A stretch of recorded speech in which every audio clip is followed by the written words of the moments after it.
اللہ کرے یہ بات سمجھ میں آ جائے کہ پریشانیاں اللہ کی طرف سے ہیں، اوروں کو قصوروار ٹھہرانا اگر ہم چھوڑ دیں تو ہمیں اپنے قصوروں کی طرف نگاہ کرنے کی توفیق ہو جائے۔ جب ہم اوروں کو قصوروار ٹھہراتے ہیں تو ہمارا اپنا نفس ہمیں کہتا ہے تو بڑا پاک صاف ہے، لیکن جب اوروں کو قصوروار نہیں ٹھہرائیں گے تو آخر سوچیں گے کہ آخر کوئی تو قصوروار ہے نا، تو پھر اپنے پہ نظر جائے گی اور اپنے قصور نظر آئیں گے تو اللہ سے معافی مانگ کے اس کو معاف کروانا آسان ہو جائے گا۔ جب قصور معاف ہو جائیں گے تو اللہ تعالیٰ حالات کو ٹھیک کرتے چلے جائیں گے۔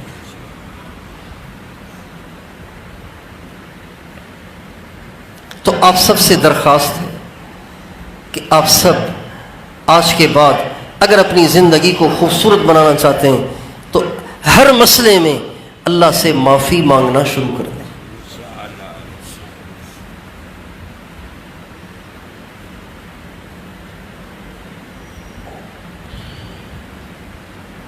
اما عائشہ رضی اللہ عنہا سے آپ علیہ السلام نے ایک دفعہ فرمایا، عائشہ جب تو مجھ سے راضی ہوتی ہے نا تو بھی میں سمجھ جاتا ہوں کہ تو مجھ سے راضی ہے، جب تو مجھ سے ناراض ہوتی ہے نا تو بھی میں سمجھ جاتا ہوں کہ تو مجھ سے ناراض ہے۔ کہ رسول اللہ وہ آپ کیسے سمجھتے ہیں؟ تو فرمایا جب تو کہتی ہے نا ورب محمد، محمد کے رب کی قسم یہ بات ایسے ہے، میں سمجھتا ہوں کہ عائشہ مجھ سے خوش ہے، لیکن جب تو کہتی ہے نا ورب ابراہیم، ابراہیم کے رب کی قسم، تو میں سمجھ جاتا ہوں کہ تو مجھ سے ناراض ہے کہ تو میرا نام نہیں لے رہی۔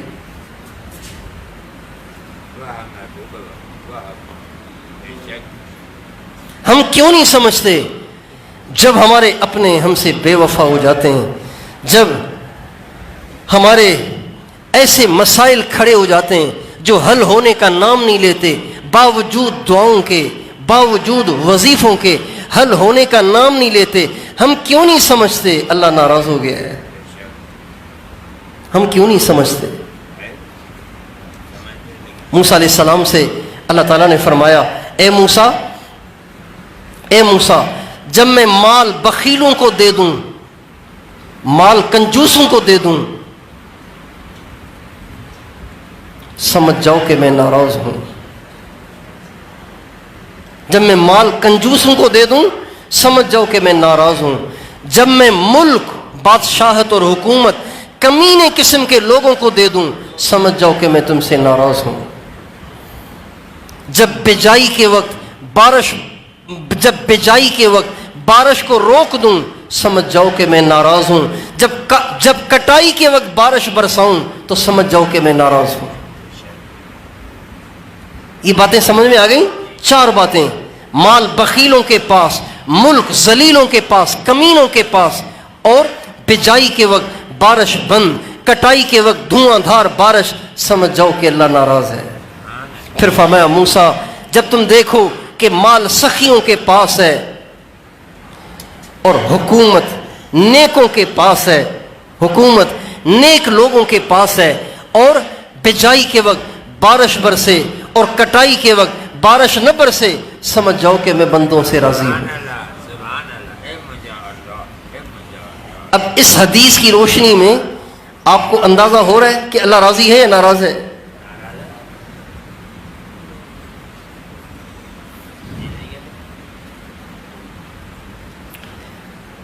اب جب اللہ ناراض ہے تو اللہ کو راضی کرنا کوئی مشکل تھوڑی ہے۔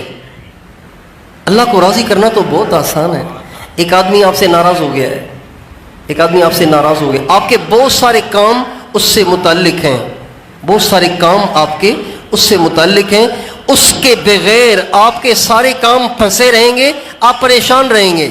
اب وہ اچانک آپ سے ناراض ہو گیا، اب آپ اس کو راضی کرنے کے لیے پریشان ہوں گے کہ نہیں ہوں گے؟ کتنے پریشان ہوں گے؟ اچھا، پھر آپ نے ان کو کال کی، سر مجھ سے غلطی ہو گئی، میں بس توبہ کرتا ہوں، میں انشاءاللہ آئندہ نہیں کروں گا، سر بس وہ غلطی ہو گئی، میں آپ کے پاؤں پڑتا ہوں، ہاتھ جوڑتا ہوں، آپ کے پاؤں پہ ٹوپی رکھتا ہوں، آپ مجھے ٹائم دیں، میں حاضر ہو جاتا ہوں، میں آپ کے پاؤں میں گر جاؤں گا۔ جب آپ نے اس کو فون پہ یوں کہا، اس نے غصے میں آ کے بٹن دبایا اور فون آف کر دیا۔ اب بتائیے آپ کے پاس کیا راستہ ہے؟ اب آپ کے پاس پریشانی کے سوا کچھ بھی نہیں ہے، لیکن اللہ ایسا نہیں ہے کہ آپ کا اس سے رابطہ ہی ممکن نہ ہو، آپ کی اس تک رسائی ہی ممکن نہ ہو۔ اللہ فرماتے ہیں وَنَحْنُ أَقْرَبُ إِلَيْهِ مِنْ حَبْلِ الْوَرِيدِ، اور اللہ فرماتے ہیں وَإِذَا سَأَلَكَ عِبَادِي عَنِّي فَإِنِّي قَرِيبٌ، میرے نبی، میرے بندے تجھ سے میرے بارے میں پوچھیں نا کہ اللہ کہاں رہتا ہے، کتنی دور رہتا ہے، تو آپ ان کو بتائیں کہ اللہ دور نہیں ہے، اللہ بہت قریب ہے۔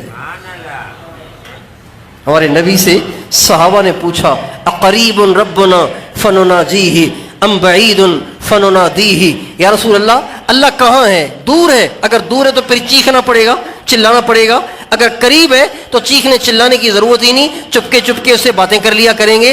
ابھی حضور نے جواب نہیں دیا، اللہ نے قرآن کی آیت اتار دی وَإِذَا سَأَلَكَ عِبَادِي عَنِّي فَإِنِّي قَرِيبٌ، میرے نبی میں دیکھ رہا ہوں تجھ سے میرے بندے میرے بارے میں پوچھ رہے ہیں، تو تم نہ بتاؤ، انہیں میں بتاتا ہوں کہ میں کتنا قریب ہوں۔ اب مسائل کا حل کوئی مشکل ہے؟ مسائل اللہ کی طرف سے، اور اللہ سب سے قریب، اور اللہ کو منانا سب سے زیادہ آسان۔ ہمارے نبی کا ارشاد ہے جو آدمی صبح 3 دفعہ اور شام 3 دفعہ یہ استغفار پڑھے استغفر اللہ الذی لا الہ الا هو الحی القیوم واتوب الیہ، 3 دفعہ پڑھ لے صبح اور شام، ہمارے نبی نے فرمایا سمندر کی جھاگ کے برابر بھی اس کے گناہ ہوئے سب معاف۔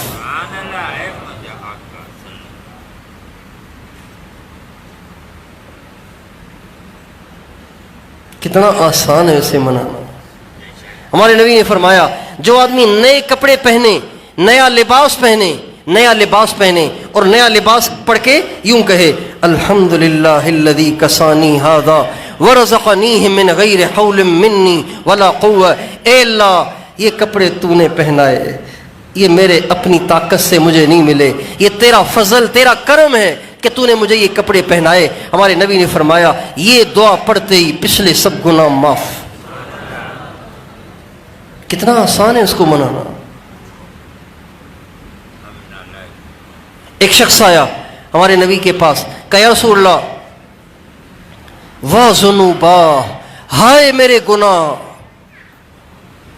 کیسے بخشے جائیں گے، یہ مطلب تھا اس کا، اتنے گناہ کیسے بخشے جائیں گے، واہ ذنوبا، ہائے میرے گناہ کیسے بخشے جائیں گے۔ آپ نے فرمایا کیا ہو گیا، کتنے گناہ کیے؟ کہا جی میں بتا ہی نہیں سکتا ہوں۔ اور ہمیں کہو، اس نے کہنا شروع کیا، آپ نے کہلوایا، اور فرمایا اللہم مغفرتک اوسع من ذنوبی ورحمتک ارجع عندی من عملی، یہ استغفار ہے، اللہ سے معافی کے الفاظ ہیں۔ 3 دفعہ ہمارے نبی نے اس سے کہلوائے، پھر آپ نے فرمایا قم فقد غفر اللہ لک، کھڑا ہو جا، اللہ نے تیرے سارے گناہ معاف کر دیے۔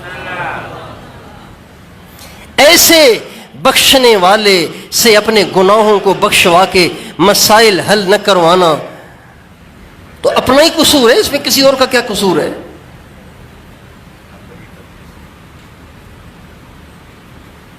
ہم تو مائل بکرم ہیں، کوئی سائل ہی نہیں، راہ دکھلائیں کسے، رہ روے منزل ہی نہیں، میں تو دینے کے لیے تیار بیٹھا ہوں، تم آتے ہی نہیں ہو، میں کیا کروں؟ باز آ ہر آنچ ہستی باز آ۔ اللہ فرماتے ہیں میرے بندے کہیں نہیں ملے گی تجھے راحت اور اطمینان، میرے پاس آ، تو جیسا کیسا ہے مجھے قبول ہے، واپس آ۔